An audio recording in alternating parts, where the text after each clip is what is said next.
Vicky, bienvenue, welcome one and all to another live stream. Today I'm joined by the incandescent Vicky Poole of Tender Response, and it is she that will chaperone you through, shepherd you, sherpa you through the Himalayas through the mountain pass that is responding to public sector tenders, and will ensure that you have approximately 80% success rate, meaning which is far higher than if you're doing it off your own back, and she'll ensure you don't fall into the pitfalls and get caught on the crevasses. I'm really doubling down on this metaphor here. That can come along if you don't know what you're doing. Vicky, today's topic is, what do you do when you got no bids? Panic? Would that be it? Panic? Well, when I was a bid writer working in corporate, when you had no bids, that's what we used to call time to sleep. Right? Because you're normally responding to so many bids at the same time that you're constantly on that rat run. You're constantly pulling out content, looking at this, reading this latest intel. And when you have no bids on the go, this is what we call constructive time for feedback. Yeah, excuse me, since you started Tender Response, I don't recall a time when you did have any of that. No, but there again, we schedule this time in. Okay, fair enough. Well, along the line that the busiest people are the ones that can make time for the things that matter, sort of thing. Well, you've got it exactly right there, Gareth, because what happens when you have a tender is you go, oh, I think I've got some stock content to that. So a brilliant one for this is 9001. Talk about your quality processes in order to ensure that quality will be maintained throughout this contract. Stock response, right? It's, oh, I'm 9001. If you're scoring 3 out of 10 on that 9001 response, You're because gone. if 3 out of 10 is a non-compliant response, so you could ace every single other question, and because you have a 3 out of 10, it's a non-compliant response. Most tenders where you're getting marks out of 10, you need to score a 5 or above in order to be considered compliant, because otherwise the council has reservations or risks associated to your response, and they cannot award to a supplier that they have risks to. So you're essentially shooting yourself in the foot. Now, one of the first things that a bid writer will do, if you have your own internal resource, this is brilliant. If not, you can always come back to your external support like me and help you with this. So one of the things that we will do is just quickly do a check and balance on all of the questions, because if you've scored a compliant score for each of the questions, then you could have won that bid. And then you move into marginal gains. So the most councils will give you feedback. Oh, we noticed that you had lots of experience in the housing sector, but nothing that was relevant to the council or nothing that was relevant to public sector. And you go, well, okay, that might be fair. But then there's other things where it's we didn't feel like your 9001 response was strong enough. Right. Really? I have an annual audit, and you just go, really? I'm compliant. I've got an ISO 9001. That should, by having that should tick half of this marks altogether. Yeah, to demonstrate compliance just by having gone through that whole procedure. The other question that I get is, well, what's the point of having 1,000-word response to, talk about your quality processes if all they're interested in is a 9001 certificate? Why not just say, give us your 9001 certificate? And that's because there are some companies out there that will give you a 9001 certificate just simply by being part of a subscription. They need to validate your processes. Right. So a great response to any 9001 would be, Tender Response is ISO 9001 accredited. We complete annual maintenance and audits on our systems and processes in order to maintain compliance. The areas that we cover are, and then list the areas. Now, the second you list these areas, what you then end up having is subsections. Right. And we're going to review the process for each of those subsections. Sorry, Gareth. She is northern, so sometimes she does need subtitles, but Gareth and I were hanging out at the weekend, and the amount of time he said to me, what? So bad. So Well, bad. not at all. You Northerners just need to speak the King's English, and we'll be all getting along just fine. Don't speak proper, man. What are you talking about? Yeah, why I? So I'm going to ask you a little bit about the meat. The meat. I do love meat. All right. So, but not anymore, apparently, because it used to be all about the money, dum dum diddle dum, but now it's changed to about whether it's. Well, no, explain this to me. Explain this. Gareth, can I just say it was wonderful watching you struggle there in trying to remember part of a previous conversation. That was brilliant. I'm gonna take this as a snippet and add it to my YouTube. It's fantastic. So what Gareth is talking about, in a few months' time, the Crown Commercial Services, CCS, is going from meat to mat. Most economically advantageous tender to most advantageous tender. So it's cheap. It's no longer about the being cheapest. It's now about being what? The best. But that's such a nebulous idea. The best is subjective, because if you I do love a good car analogy, so here we go. So if you're a car salesperson and you're selling your car and you're selling family cars, and you see a 20-year-old walk in with a boy toy car, you know that's going to be a pretty hard sell, because all of the vehicles on your forecourt are the sensible vehicles. They've got things like food trays and cup holders in every orifice, right? Because they're designed for kids. Right. Meanwhile, if you're a family and you walk into a Lamborghini garage, you know, the thing that you're going to really struggle with there is where to put your kiddie seats, because the cars aren't designed for that demographic. That there's a space and a place for everything. Moving into the new world, councils have been saying to CCS, Crown Commercial Services, for years, how are we ever going to meet our environmental carbon reduction emission targets when we are forced to buy from the cheapest compliant supplier? So which their products are not necessarily the greenest of products. Well, exactly. So then I'm adding a few dots here. I'm joining a few lines together, right? Because there's lots of different conversations that have been going on. For more information, please drop me a line and we'll have a conversation about it. But in moving into the new space and into the new world, councils need to be able to demonstrate social value, to maintain the value-added services, to hit their environmental targets, and they can't do that without their suppliers helping them. So in the new world, yes, you will still have to complete a commercial response, but you're also being asked to, complete your carbon reduction plan. And if you and your social value plans, and how are you going to deliver value? All the squishy, touchy-feely stuff that was often considered part of the liberal agenda now has become de rigueur. It's expected to be that, right? Finally, I'm very excited about this. For those of you who don't know, I'm an elected Liberal Democrat. Woo!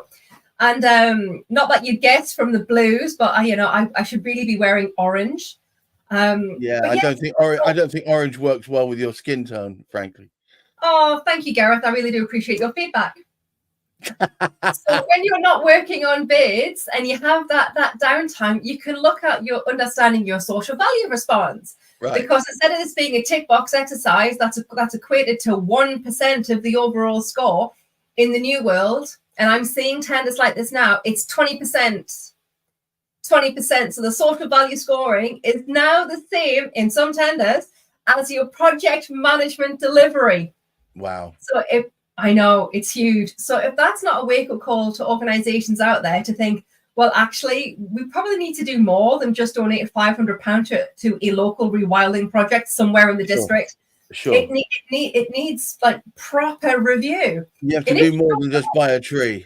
You've got to actually do something relevant. Yeah. And if you don't know what needs to go into a social value response, you know what? There are workshops available out there. So I'm doing 2 with clients next week where we actually workshop what a social value response is and what their stock responses could be. And we always look at variance, because when you're delivering a a project in a city, it's very different to if you're delivering a project in a rural space. Right. So we are looking at different ways of mechanisms, and we're building out their content. So when they get a bid for random council, they can go, oh, that's a city, they do this. This is where I go to find the appropriate information to see whether or not they're more interested in apprenticeships, elderly, isolation, and then pull in the relevant content. So even when you're quiet and you don't have any active bids on the go, yes, take a chance to sleep. But when you wake up, let's start doing proactive things, because in the new world, you are going to need some of this content. You are going to need it. Right. You might not need all of it day one, but you're going to need it moving forward. So it is now. I mean, is it everywhere, or is it just in Crown Commercial? Oh, it's everywhere in public sector procurements. Everywhere. Okay, good. So the move is away from cheap crap and more onto crap that actually fits the brief. I'm not entirely sure I would use the word crap, but services that are consumed, that are delivered to the public sector, yes. Right. Absolutely. And this is already happening? It's already happening. I had a tender go out on Friday last week that between a carbon reduction plan and social value, that was 25% of the overall score. And pricing for that tender was 30%. All right, I've got an exercise for you. Ooh. I want you to describe to me what your ideal client avatar looks like. Who is the people who can do really well using exactly what you're providing? Well, talk about a piece of string. So the ideal clients for tender response are organizations, SMEs that have been trading for 2 or 3 years, who are looking to get into public sector contracts, or are organizations that receive subcontracted work from bigger tier 1 organizations that have the contracts with the councils like MOD, MOJ, any of the central bodies, and they deliver services through a third party to those areas. That's the tender response demographic. Right. I want you to describe to me that I don't know, an example of a kind of business that would do really well with you. Oh, and wow. How it might work. I want you to spin the story in such a way that people watching this can think, hang on, that's a little bit like me, rather than doing a coverall, any of it. It's that BNI thing. Let's kind of tie it down. BNI thing. Okay, so one of my clients, they are a national cleaning company, and they've got several franchises around the UK. They turn over a reasonable amount of money, and they have over 400 staff. So technically, they're considered a large organization, a large enterprise. Okay. We've been working together for about 5 months now, and I have been collating together their content, and I have been adjusting it and shaping it to make the stock content very easy to lift and shift, which makes it very easy to then embellish for tenders, because every tender has to be sculpted to make sure that the response fits. Yeah. Well, Just a couple of weeks ago, I secured a contract for them, which was with a county council, and it was 3.2 million over 6 years. That equates to their second largest contract ever, and they've been trading for over 30 years. So they must be over the moon. They are definitely over the moon. They're currently in onboarding process with this client. And what did I do for them there? I took their stock content and I reviewed it, and I made sure that it was valuable, that it was relevant. A lot of content went in the bin. I have to say that. Sorry, guys. I also went through and spoke to a lot of their customer base. I had permission to go and speak to their customer base, so that I could pull out all of the relevant references and sound bites from them, because that was really, really valuable and really important to ripple the messages into the response, because I really did try to bring a lot of the ethos of my client into the response. And then I went through and did a little bit of market research for them and found out that their pricing was actually on par with the market. The way that they were losing points and missing out on contracts was in their responses. So we created a scoring matrix, which allowed us to go for a bid or no bid style scenario. We have a target area of where I'm looking for contracts for them. And then this little cherry came along and I said, it's slightly out of your target region. However, you've got this nailed. Do you want to go for it? And they said, yes. I pulled together all of the relevant content. I had 2 of my team do a red pen exercise. So we don't mark each other, we don't mark our own homework. It goes to someone else. So that, and we looked for consistency. We got the response all down. And then went to the client. Client approved the content and it went out. 3 weeks later, they've got the bid. Now, at that time, we had 7 different tenders on the go at the same time. Right. The difference within tender response to working within your own organization. Right. You might have 1 tender. We will always have multiple tenders on the go at the same time. So we are always running. The important thing for us is that we did the groundwork beforehand. And this is an allegory for life, I think. Preparation prevents pretty poor performance, does it not? It does. And you know, Gareth, I do love a good pee. And on that note, I want to say thank you so much for once again raising to our eyes and our ears the concepts and the benefits of public sector tendering and how easy it is to get involved, especially if you've got a good pair of eyes ready to help you from stopping to fall into the big old potholes. Let's face it, there are plenty of those around at the moment. Potholes that can impede your process. Thank you so much, Vicky, Poole. Now, before we go, can you see that I've run across the bottom of the screen a ticker with www.tenderresponse.co.uk, spelled exactly as it sounds, /resources. In fact, we should say, Vicky has got her new, gorgeous, freshly shined up website ready for your viewing pleasure. The resources is still in the same place, is it not? Yeah, it's completely self-service now. Whereas before I had to have a lot of automations on in the background. This website's completely self-serve. So you can go in there, you can get your documents, and shortly you're going to be able to log on and buy your own policies to save you sitting in my queue, my queue, my admin's queue. And yeah, it's a very flash new website. Check it out.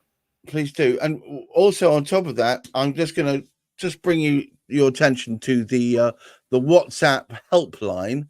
Please do message. It's fully womaned, and you should get a response within a couple of hours. The question should be asking is, how could a tender work for me? Well, how do I get involved? Or questions like, what do I do next? But I would say take a look at the tenderresponse.co.uk website, as that will give you a lot of clues as well. Until next week, at a similar sort of time, I wish you all well. And remember, try and remember that there's lots of brilliant ways that by using public sector tendering, you can ensure a continuous sales pipeline going on often years into the future. And I wish you all, of course, a wonderful, safe and prosperous week, and of course, good mental health.